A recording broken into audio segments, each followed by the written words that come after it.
I think it should become real for this segment.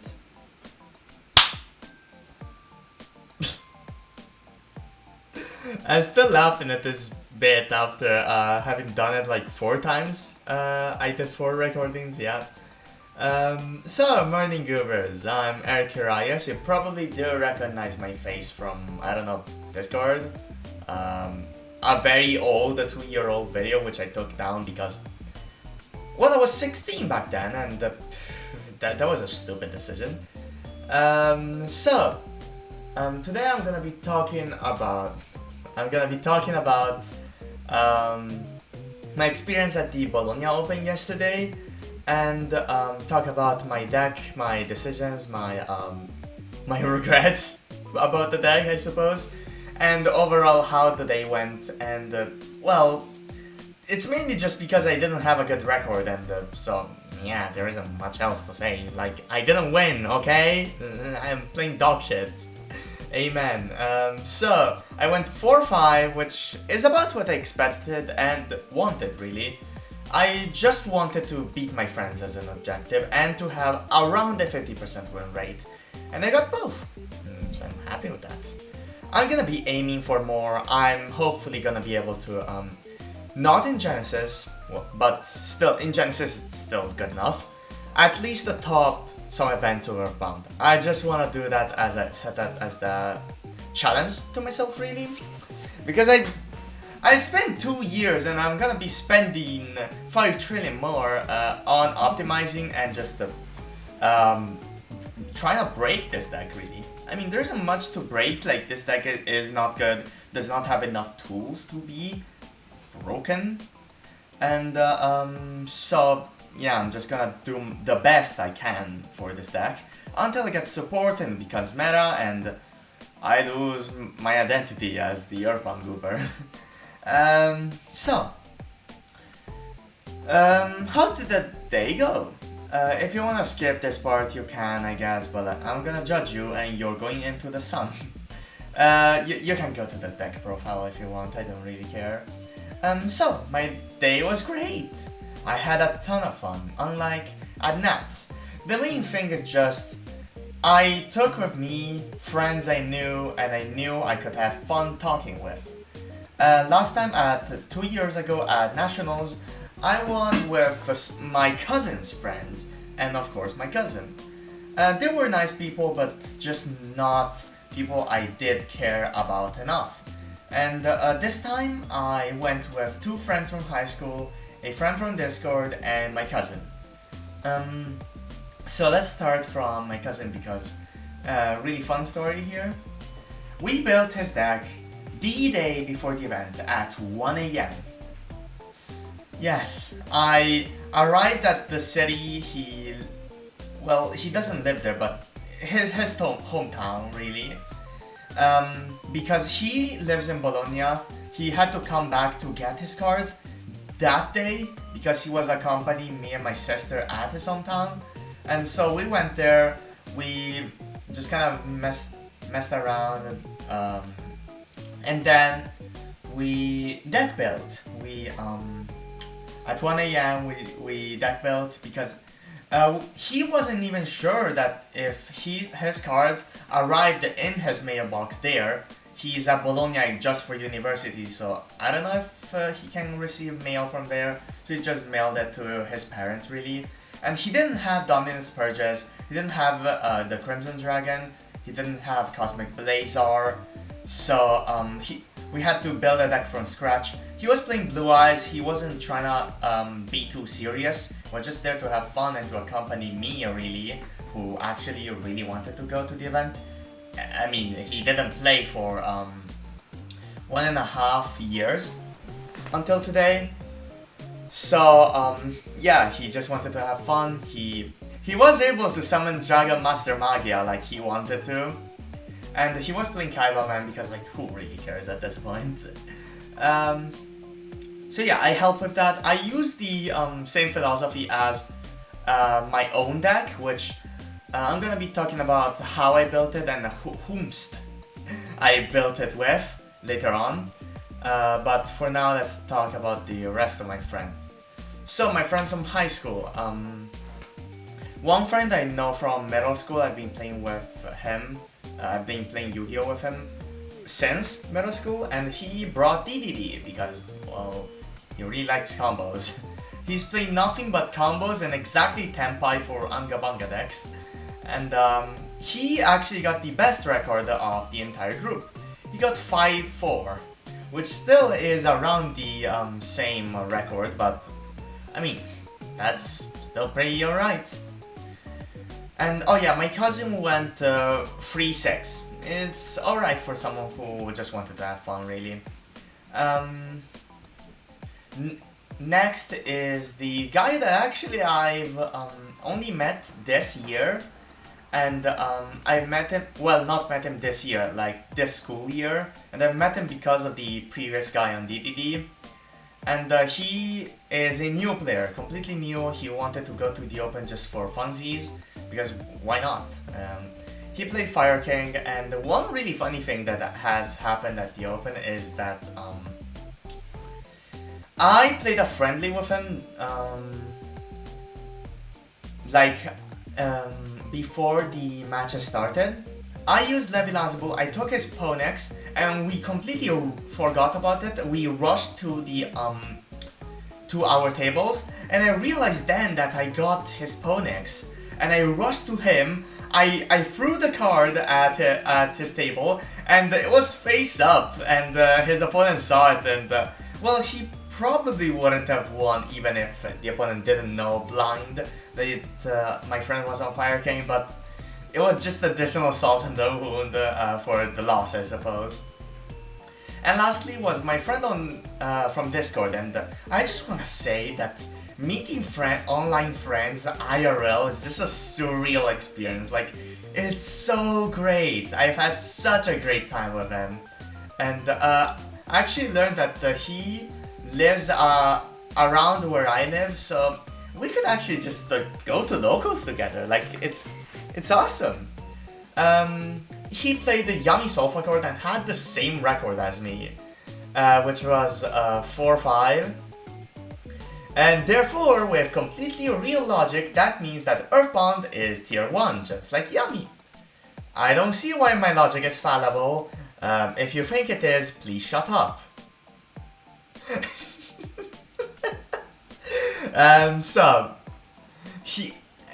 We also just matched records every 2 rounds. We had the same record. There was no catching up. Like, every 2 rounds we just had the exact same record, and we ended on the same record, which was hilarious for the people on the Discords where we are both part of. And like, man, that was really silly. That's kind of it for my friends. Like, that's the main reason I had so much fun at the Open. Like, just being able to, after the rounds, mess around with my friends, just chit-chat, just going to get a sandwich. We just had such a great time just doing random things and talking about our matches. It was so great. And I almost said, no, I don't want to go to the Open, actually. I might regret that, I don't know, I will be really tired and yeah. But no, like, I had such a great time, like, meeting everyone and just playing the rounds even. And speaking of the rounds, I think I'm just gonna post my Discord screenshots of what I've written there, of my record and such, and all the matches. They're not written really well, but come on, I was writing them on Discord half-assedly. Like, it can't be Earthbound combo sheet levels are good. Like, come on, let's be real.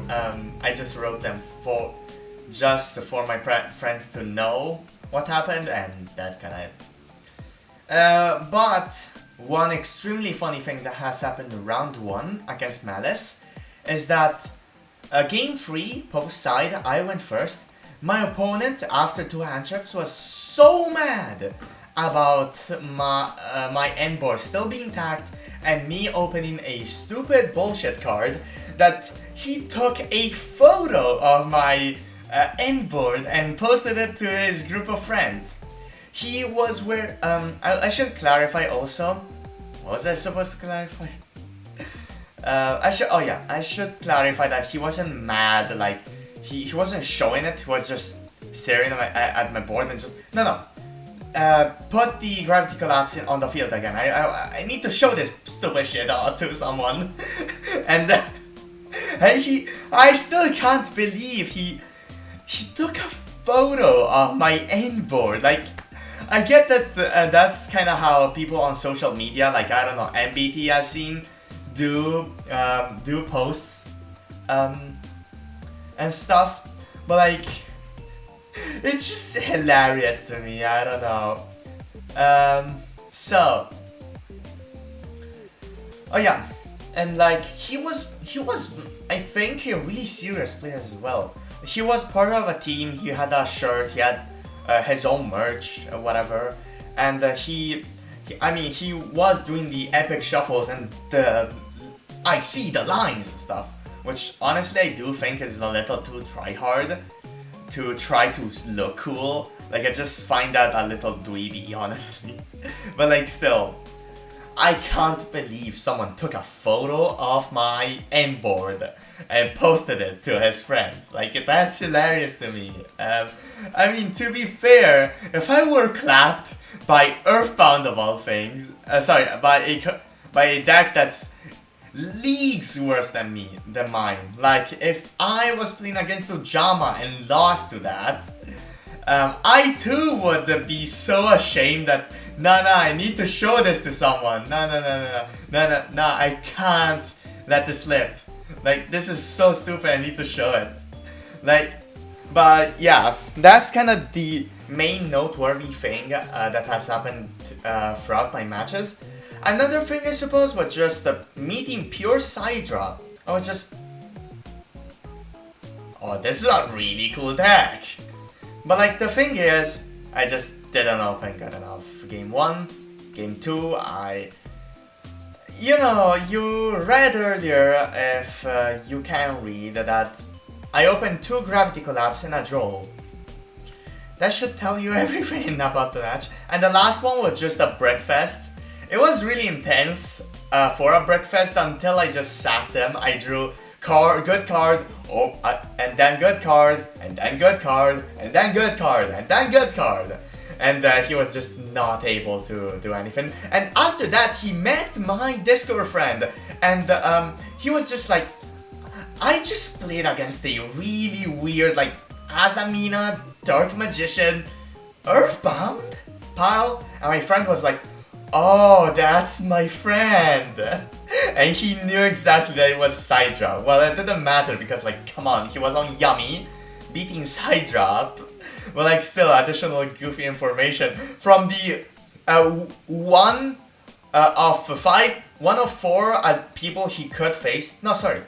The 1 out of 500 people he could face that knew me, he got the 1 person that with the same record. Like, that's hilarious to me. So yeah, that's how my matches went, and a lot of fun stuff that has happened throughout them. I don't think I have anything else to say, really. Like, people were surprised that when I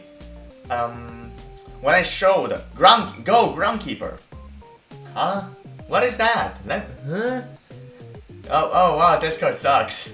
Well, I mean, Groundkeeper doesn't suck, but like, it's not the best card either. Like, a lot of people were shocked. Some were, oh, that's cool, and then clapped my ass. But we don't talk about that. So yeah, I think that's the end of my goofy yap.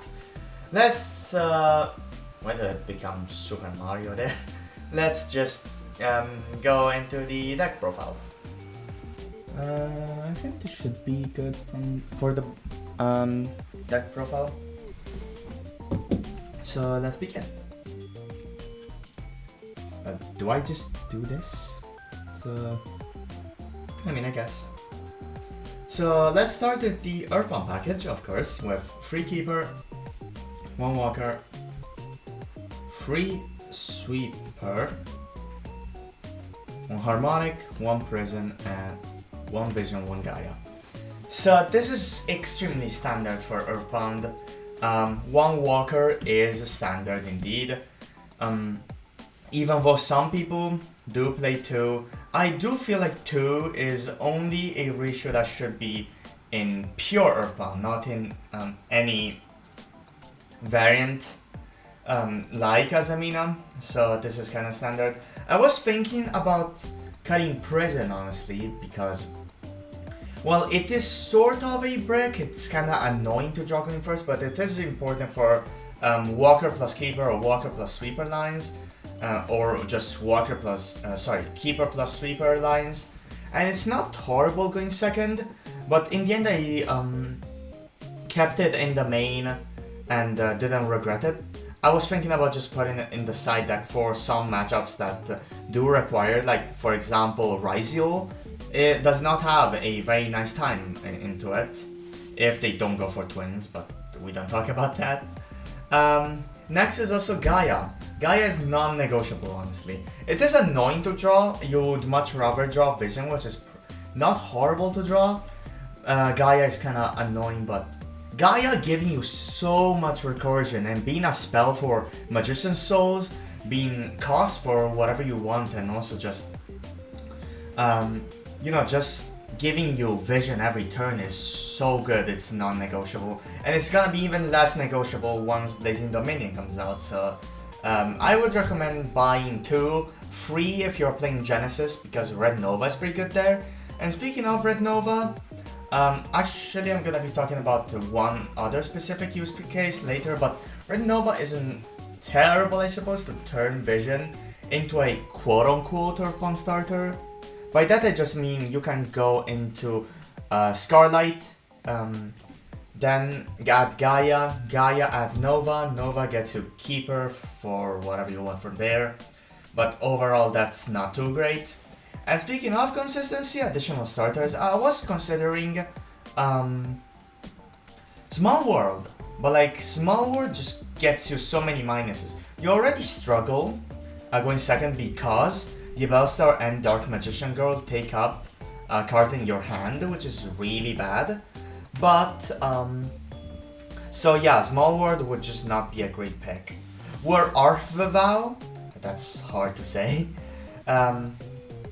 was also something I considered, just because you can get Magician's Souls off of your stuff, but vice versa, as in just Keeper plus a Vow would not be nearly as good, because you're not playing Dark Magician, you're not playing... I like motorcycles. You're not playing anything that could be revived by souls to enable full combo. You're just summoning souls to hopefully draw into a Diabellstar or whatever. You could also play a Formula Synchron to go with that. Formula isn't bad, it's been decent in testing, but just not as good as other cards you'd wanna play. So yeah, just didn't bother with Vow. And plus the deck was actually shockingly consistent, so yeah, I don't think I needed it. Something that would make some people feel weird, which I forgot to say as first thing, is there is no 1-for-1. 1-for-1 has been such a staple of Earthbound for so long, but I felt like I would have done fine without it, just because yeah, you had Magician's Souls and Wanted as draw power, and 1-for-1 gets you a minus, same with Small World. It's really just the Small World situation, except it can't grab stuff you want all of the stuff you want at the cost of not needing a bridge. I just didn't feel it was worth playing, really. And that's kind of it for the Earthbound section in the main deck. Let's go for the Azamina stuff. Starting with 3 Diabellstar, 3 Wanted, and 1 of each Deception, Hollowed, and LZ. There's really little to talk about here. I actually bought 3 Deception because first time buying cards in ages, I was really excited, a little too excited, and bought 3 of these. I did not need free Deception, I will not need free Deception. Deception is just a really weird job because you can't just start with the D mod, and you can't. Actually, I'm just gonna get D mod right, the D mod stuff right here. Souls and gaze. I just felt like instead of more deceptions, I would be way better off playing the Sark package. And you could say that just this, maybe one additional deception would have been good enough to accompany Earthbound. You have to realize that this isn't Yummy. Yummy can one-card combo from this, but also can insulate with this, plus the Yummies going full combo. This cannot.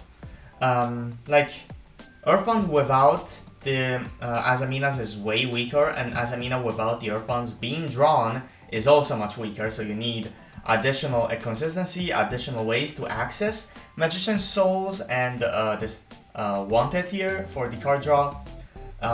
So I did feel like having a Sark package, increasing the consistency of the drawing an extender from around 65% to 80% was absolutely worth it. Outside of that, I think LZ is something important to mention. She forced me to play Martial Metal Marcher, and I did not regret that one bit.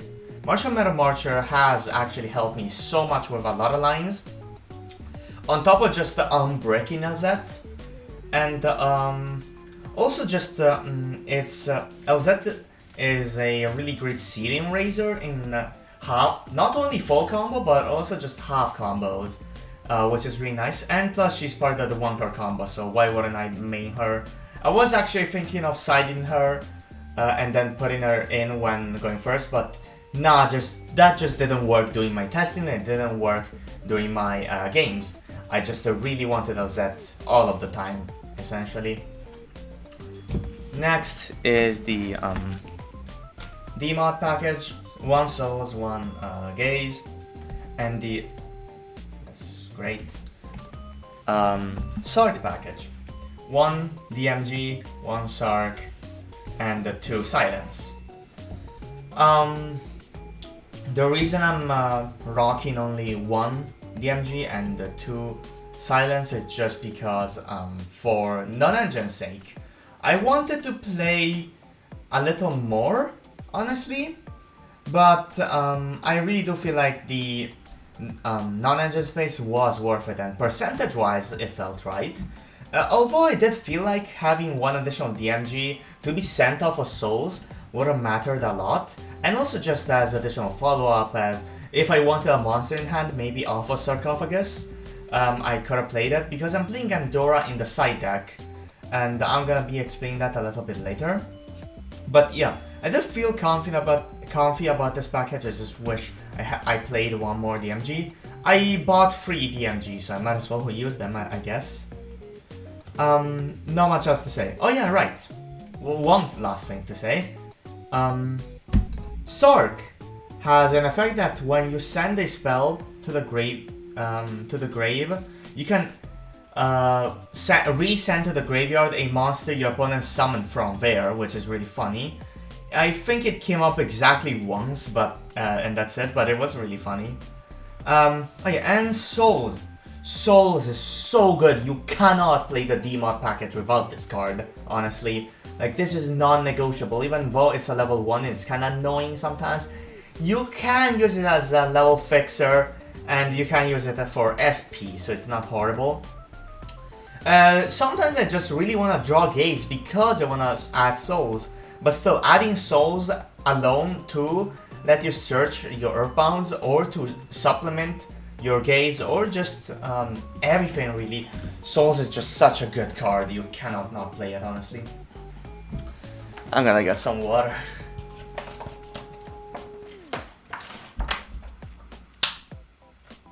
This is one of the most tiring yaps I've had in a while. Coming home tired, just yapping my heart out, kind of being more loud than usual, like, yeah.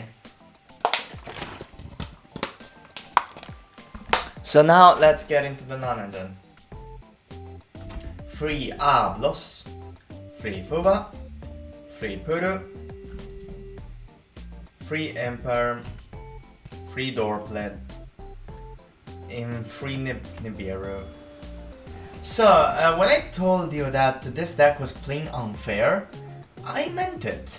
I built this deck with my good friend Duzuru. She's a really good player. She has a lot of high placements on Dueling Book. You'll see her on DB Grinder all the time. And she helped me with this list. I did the Earthbound side, she helped me with a lot of theory, a lot of how to play in the tournament, like, I don't know, mental, just, yeah, essentially just mental and how to snatch games even though I'm in a losing position, and just, especially the non-engine. She was so helpful for non-engine because I was so unsure of what to do, and in the end we went with 17 with these cards and 43 total main. Because I just wasn't able to cut engine, she told me, yeah, you can play 43, it should be fine for the consistency's sake still. And it was. The deck was still really consistent, and my unlucky hands were just not... I don't think part of this was just... It was just me being unlucky and drawing bricks. That's kinda it. Explanations. Ash. We're a combo deck where we die to Charmies and that's it. Fuelos and Perulia. Fuelos is a non-negotiable main in this format. Everyone is putting up at least 2 or more summons from the extra or deck per turn. And if it's really not that good in a matchup, you just side it. Same with Perulia, except Perulia is a little more niche, although it can be a really unfair card. And well, my deck really struggles with card advantage, so getting more cards off of Perulia is really nice. I have only faced a branded Dracotel once, so Perulia's did come up very frequently. Imperm is a good cardboard. I really wanted to play some board breakers instead of Imperm. Imperm performed fine. I'm just not sure whether board breakers would have performed better, but I just did not have enough time to test every single combination of non-engine. And speaking of Droplet, I was really not confident in Droplet because we go super minus, as I said, and whilst Droplet is really good into the entire meta, it's also so annoying to play with because of the minuses. I really wanted to swap this out for, say, a Dark Ruler, even though it doesn't do much against some other decks. Maybe an evenly matched, or just, I guess, evenly matched over Imperm and playing that alongside a Droplet wouldn't have been so bad. I'll talk about some more Droplet synergies later, but for now, I was iffy on Droplet, but it performed really well actually. Lastly is Nibiru. This is to complement the Charmies. We're playing 2 because otherwise you won't draw it. It performed decently. I only really drew it once, outside of starting hand. Yeah, Nibiru wasn't bad, and that's kind of it. I didn't face much Dracotel, so I couldn't tell if Nibiru wouldn't do much against it. One thing that Duzuru said is that I should look at my opponent's plays, look at them in their soul, and see if they respect Nibiru or not. Even if it's a bad matchup for Nibiru, if your opponent does not respect it, even if they could, you should keep Nibiru. And that was a really smart play, although it didn't come up, unfortunately. Yeah, closing thoughts about the non-engine is really just, I really wanna know what would have happened if I played just Ash, Charmies, and Board Breakers. Like, how much of a difference would that have made? Because that's kind of what I wanted to do. Let's talk about the extra now. I'll test eventually for my next big event, I suppose, and then we'll see. We are starting with my Punk Field Center and my Area and Win token. Look at this token, it's just so awesome.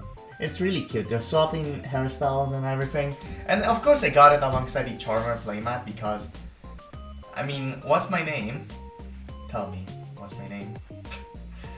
So, Let's start with the fusions with Rusilago, Elia Sylvia, D-Mod, Dragoon, and Gremlina. These are all non-negotiables, and I really shouldn't tell you why. People on Yummy aren't playing Rusilago, but she's really important for us because she's a body. I love motorcycles outside my house. Anyways, Muricielago is really important because she's a body and she represents a ton of value by giving you wanted as well if you didn't have it in your line for additional draw, which is really nice. And of course the Abelstar herself. And for follow-up or just Croco Dragon pitch.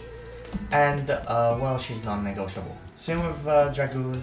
It is annoying to play Gaze as a brick, but you're not playing Yummy. You cannot Wonker combo off of this, and even if you could, it still dies to Nibiru.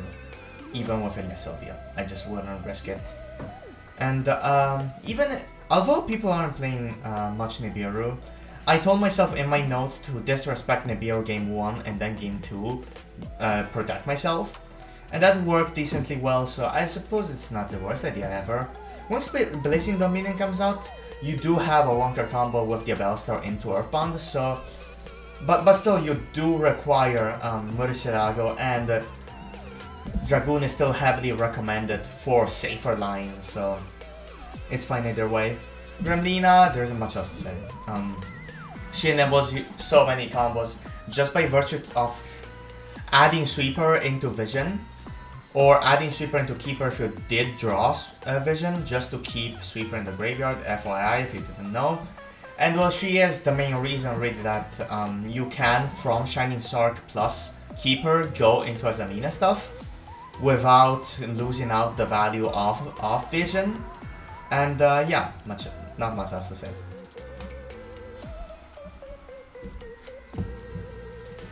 I should be swapping these around, yes. Next are the lower levels, Marcher, Rusiela, and Dragster. Marcher is so good. Every time I tell myself to cut Marcher, it comes to bite me in the ass. Whether it's unbreaking LZ, helping a half combo resolve, or just very other specific scenarios, Metal Marcher is so good. You shouldn't play Starham because it goes minus, and it notably isn't a tuner, which is annoying. So Marcher is just such a good card. I would not recommend not playing it. For now at least, until we have way too many Exodex slots that we just cannot play it, we will play it. Next is Rusiela. She is mainly here for the Wonker combo, but she also bridges the Sark stuff into Earthbound. Let's go DMG, Keeper, Walker, come on, Walker, Harmonic. You're usually gonna go D-Mod, then use these two, but for demonstration purposes, let's go these two into a 9 and the Gremlina into a 9 and Gremlina. Effect of Gremlina, let's go grab a Sweeper for Vision, summon the Vision, go into Griffin. Effect of Griffin, after Vision of course, don't forget that. Go Sweeper, make these two into Rusiela, and this gets you the full Azamina line. And that's really powerful. But that didn't come up as frequently as I thought, because I wasn't playing much of the my god, my throat is getting super strained from this recording session.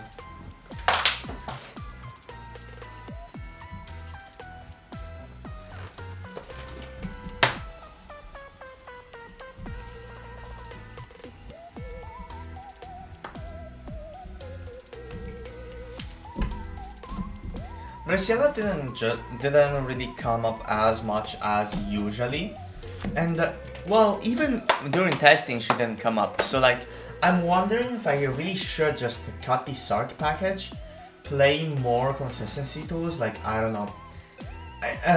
Do I count Radiant Typhoon Vision as consistency?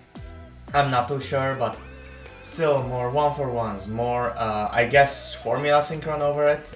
But I'm not sure. I feel like playing Rusiela just to be way safer and to give LZ much more of a purpose is really nice, and therefore I still shouldn't cut it. She has come up still, like 2 to 3, around 4 games I'm pretty sure she has come up throughout the whole Open. Maybe 3, I'm not sure. Dragster is non-negotiable. It's a level 7 and it's the best level 7 you will ever get your hands on, really. And therefore you run it. Next are the level 8s. Griffin, Axel, and the Berserker. Griffin is self-explanatory. Not only does it enable that line, it enables all of your lines by virtue of Gremlina gets sweepers, sweeper for vision, going to Griffin, Griffin revives a tuner, going to an additional play, and then on your opponent's turn, Griffin gets Keeper Walker, or just Walker for prison, then use that as discard fodder and you gain a ton of value, and then Griffin is really good on the follow-up. He's good on the crackback to crash into your opponent's stuff to destroy their remaining last pieces of things, and it's just such a good card. There's a reason this is my favorite card in Yu-Gi-Oh! Like, I love it so much. Axel, self-explanatory. It enables the Rusiela line.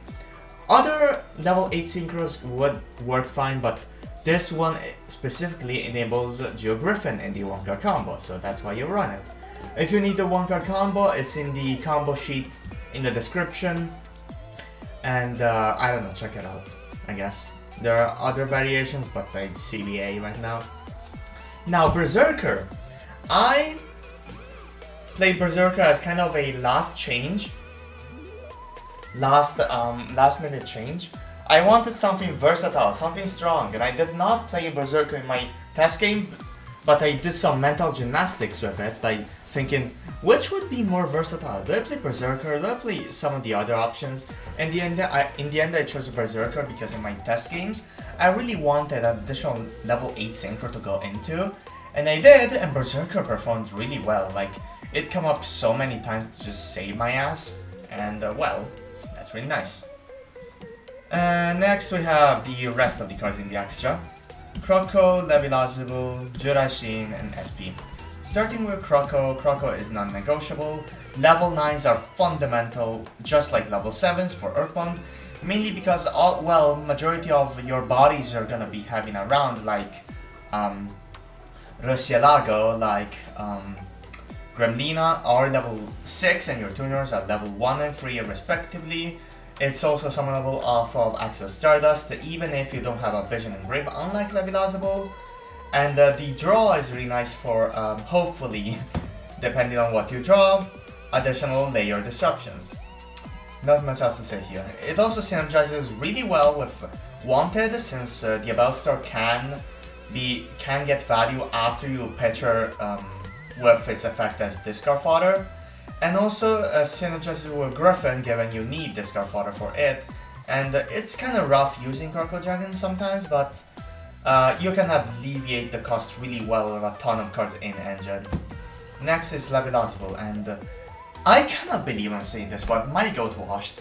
Levilazable used to be one of my favorite synchros, and it still is. Like, I love using this card. Snatch Steal plus negate plus non-target, non-destruction disruption is so powerful, but Levilazable just hasn't come up during my games. Like, so many times I've been forced to make half boards, and if I full combo, it's just additional salt in the wound at that point.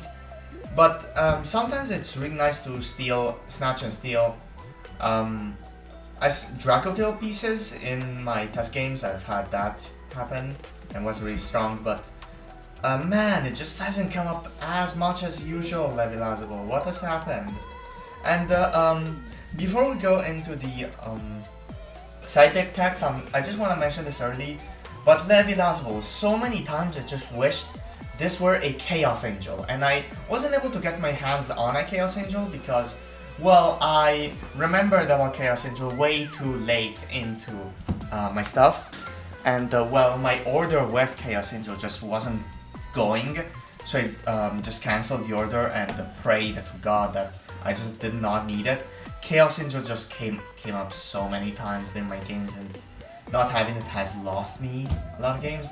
So I probably would play Chaos Angel over Levilasable, but that's very iffy. I might play both, but that's risky because you don't go into 10s as often anymore. Now that Diabell Star immediately gets turned into D-Mod and does not have time to be a level 7 and immediately becomes a level 8. Jurassic, non-negotiable. You need this for Walker plus D-Mod into Harmonic and Walker plus Gandora into Harmonic, and it's also just a really nice utility to be summoned off of Geogriffin, and it's a big beat stick. That's all I have to say, it's a strong disruption. Last is SP. You might be wondering, Area, why are you playing a Link monster in a Synchro Fusion locked deck that preemptively locks you via Harmonic?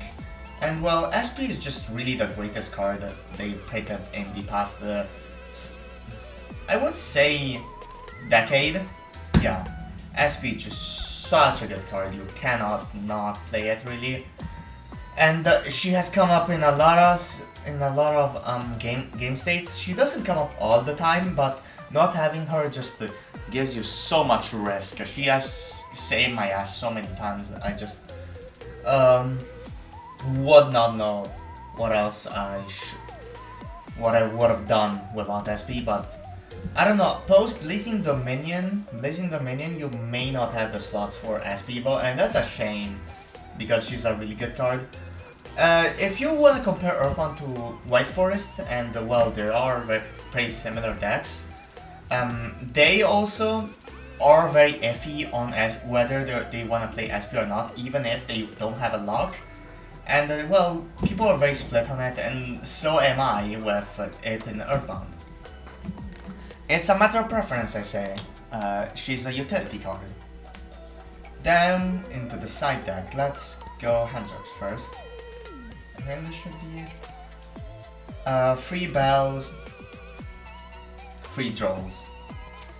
Pretty self-explanatory.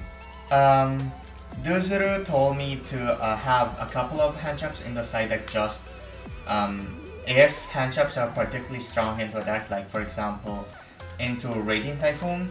I followed that, and well, she performed pretty well. And although sometimes I really wish I could have her main over Nibiru, but that's just some risk you have to take during deck building. Droll is Droll.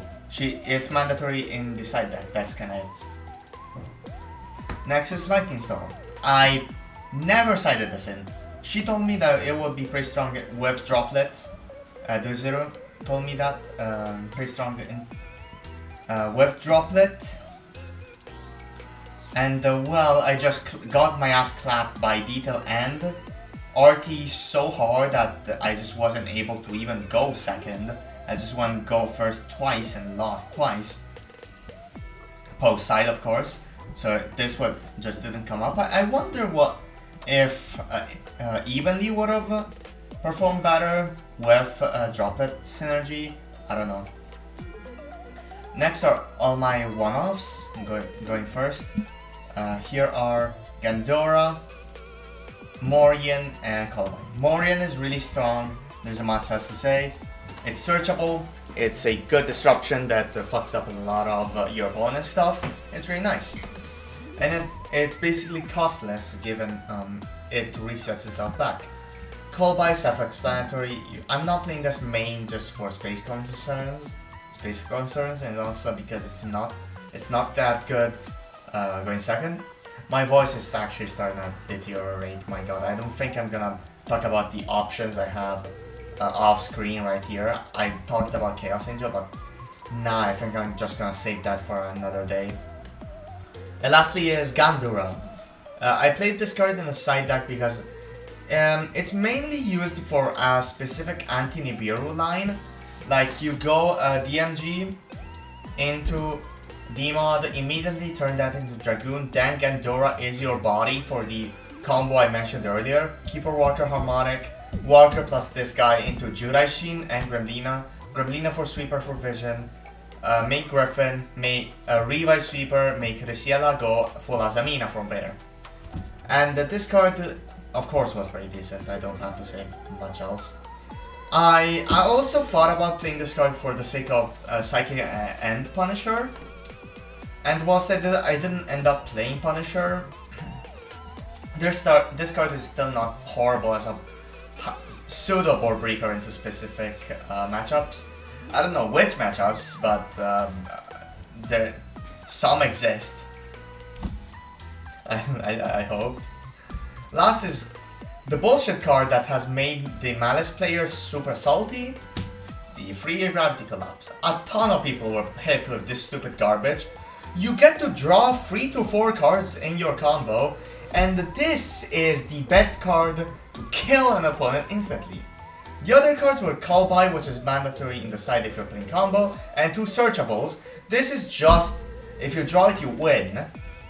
And, well, there's not much else to say. If you don't know what this card does, when your opponent summons a monster, you attribute a Synchro monster you control, destroy, negate the summon and destroy that monster, then your opponent cannot summon, period, for the rest of the turn. It only works with inherent summons, which means it's a bit risky with Dracotail, but still, this card is so stupid and instantly wins games, you might as well play it. I was thinking about playing Dragon's Mind instead of this, but nah, at this instant wins. I don't care if Dragon's Mind is much safer as a card to be played in the side just because it's a generic Omni. I want the instant win. I will take it. Lastly is Dark Highlander. This card has a couple of lines of text, but the important one is neither player can Synchro Summon. This is my yummy Silver Bullet. That's kinda it. It's got big stats. You can summon it really easily, and you might say, oh Area, why are you playing this card? You're also getting knocked out of this. And one thing I wanna say is Lamau. LOL.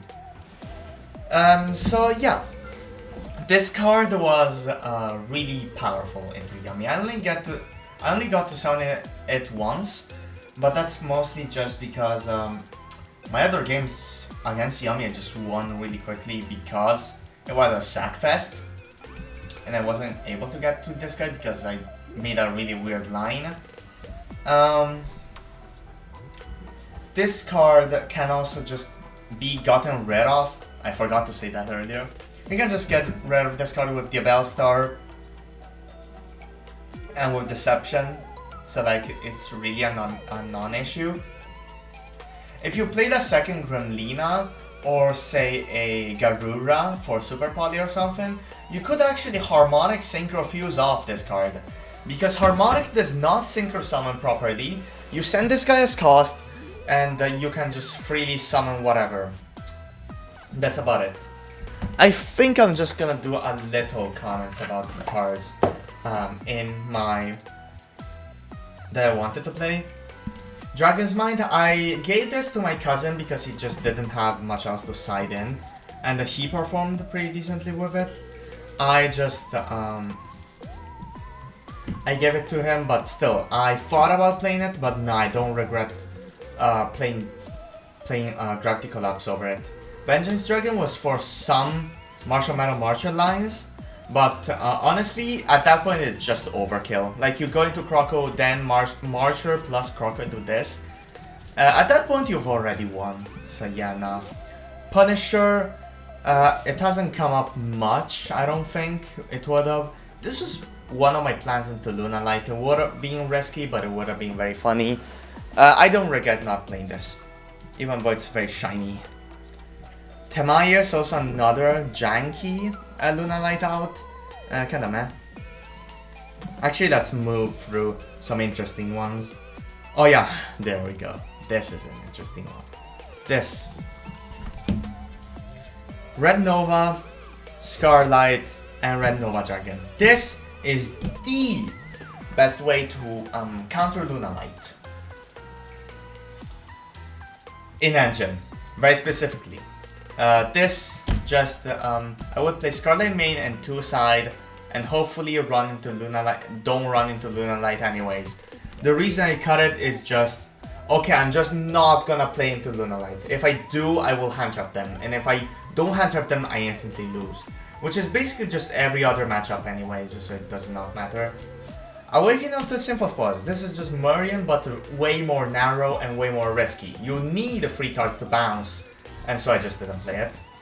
RTV, and this is really janky. I really wanted to play this for the draw power that it provides. I was very iffy about it going second, however, in my test games. It was pretty decent, but it's just not the best card.